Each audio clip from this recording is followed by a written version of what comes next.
Wow, man, I need you. There he is. Okay, first off and foremost, this is my friend Brian. Do you want a stage name or do you want to go by Brian? Let's go with Brian until I think about that for a minute. Okay, cool. In July of 2019, I moved into this apartment, which I call the Maniac Man Cave.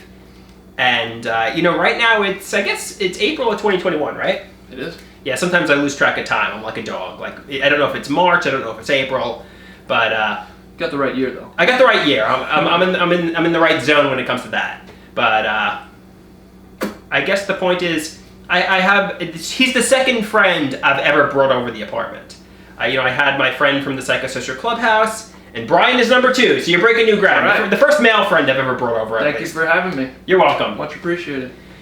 So Brian was a friend from years ago. We used to work at a supermarket. Yeah, we did. Pathmark, which we were in grocery. We stocked shelves, right? Yeah, caused a little bit of chaos while we were there, but stocking shelves is what we got paid to do. Oh yeah, we were young and a little crazy. Well, maybe more than a little crazy, but it was good times. Yeah, we definitely had a good time. That's for sure. I mean, you don't realize at the time, but the crew. I mean, you don't realize at the time how special the crew actually was. But now in hindsight, I mean, right? Like, yeah. Oh yeah, looking back on it, it was great. At the moment, you think about the work grind and all that, but then thinking back on it, the memories are always fond and wonderful. Usually hilarious. Right, we had a lot of hilarious times. Did you have any fun memories in particular of that crew? I mean, don't name names just because I'm gonna post it on social media. So we don't want to just randomly mention somebody's name, and they probably don't want to be associated with my channel to begin with because But so I mean, there's one guy in particular who was part of the crew who didn't really fit in with the rest of us, and he would kind of cause us problems, and we would cause him problems back. I think you know what we're talking about. I think so. Very distinguished features on his body,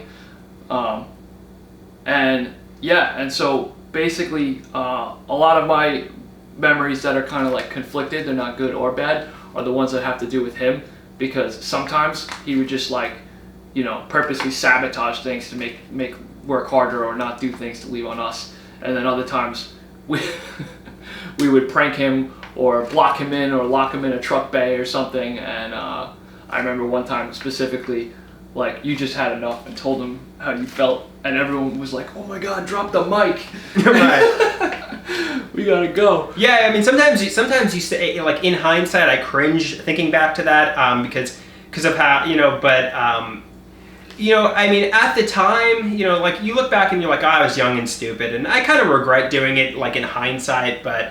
I think it was something he needed to hear. He actually kind of rounded out after that. It was Right. So in hindsight, I'm like, wow, I was young, I was stupid. I regret saying it. I mean, we all have regrets in life, and that was something no matter what you think of him, I could have possibly been a little harsh, maybe, but I regret it. But it is what it is. It's over. But that shows that how good of a person you are. That you're thinking of both sides, right? Because he did very similar things to us. He did. He probably did. He did similar things to me. I mean, he was a jerk to me, as well. Oh yeah. But even so, I've matured, and I don't hold any animosity. I mean, it is what it is. Exactly. It's a great way to go about living, and the past.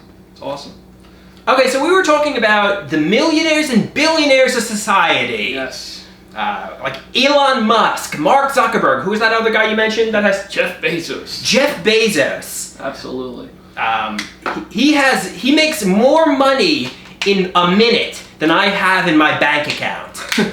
So yeah, this man is unbelievably rich, and I guess this is our main point of the video that we were getting to after the introduction, is that some of these people have so much money, and so much with that money comes power, because after a certain point you can't spend the money anymore.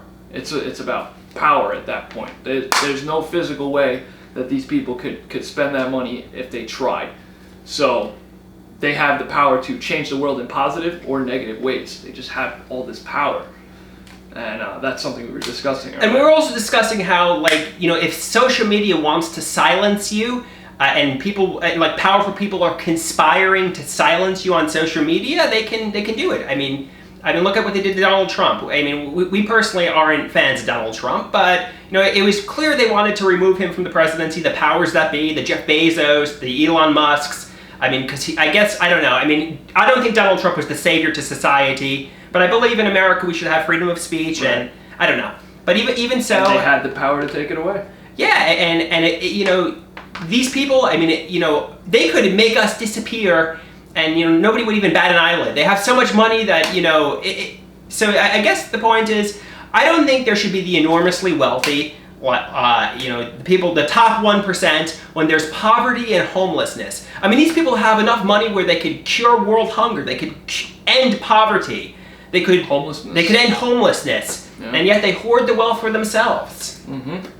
I mean, I don't know if I'm a communist. I do believe if you work hard, you should have a little bit more, a nice heated pool. But I believe there shouldn't be homelessness. I believe there shouldn't be poverty. And I think a lot of people would agree with me. Yeah. I don't think that's to the level of communist, right? It's just a matter of perspective. Because things like, capitalism, the way the U.S. works, it's good. I think we have great lives thanks to capitalism. However, I don't think people realize the true gap in just how vast certain people's wealth is, and how that is on another level. It's not just working hard. There's just a certain level of okay, a lot of this just fell into their lap, or situational factors and whatever, and that the way the system is set up, that you can donate your money and then get it back on a tax return, so you're not really donating it. And it's cyclical in nature. The way we were originally set up was so that if the rich and powerful made a lot of money, the money would trickle back down and help out everybody at the bottom level too. But the way it works now is it just cycles back to them, and the gap is just growing larger and larger, and they're getting more powerful, and poverty keeps growing. So it's the way it was originally designed is not how it's working. So if it worked that way, it wouldn't be communism at all. Right. So I guess the moral of the story is, if people, most people are stupid. They're unaware that they're being oppressed, Yeah. and they're just blind to the fact that these people, are keeping them in shackles. Mm-hmm. And I guess the story is, if more people were aware of the injustices, they would start a revolution. But unfortunately, these people control us, keep us in poverty, keep us dumb and naive, and unfortunately, most people aren't going to start a revolution because most people are comfortable. They're in a comfort zone, and they're not going to start out, because when you're in a comfort zone, you're not going to start a revolution. Yeah, I call it neo-capitalism. When I talk about this with other people. I'm just gonna check to make sure it's still recording. I only got 10 minutes. Oh, you only got 10 minutes on there? Yeah, should I start a second one? Yeah, go ahead.